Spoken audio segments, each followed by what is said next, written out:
अक्षय तृतीयेच्या मुहूर्तावरती विठुरायाच्या महानैवेद्यामध्ये आजपासून आमरसाचा समावेश करण्यात आलाय। विठुरायाला रोज पंचपक्वानांचा महानैवेद्य दाखवला जातो।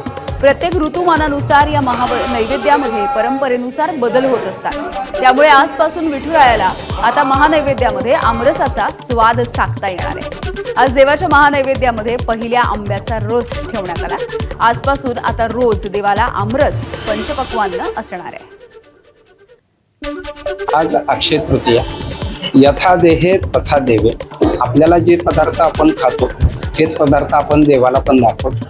हा उन्हाळ्याचा सीझन म्हणजे उन्हाळा म्हणजे आमरस आणि उन्हाळा याचं समीकरण फार मोठं आहे। आपण प्रत्येक जण प्रत्येकाच्या घरी आंबे खातो, तसंच आजपासून आपण देवाला सुद्धा आज अक्षय तृतीयेपासून वटपौर्णिमेपर्यंत पंचपक्वान्नामध्ये आमरसाचा पण आपण त्याच्यामध्ये समाविष्ट करतो।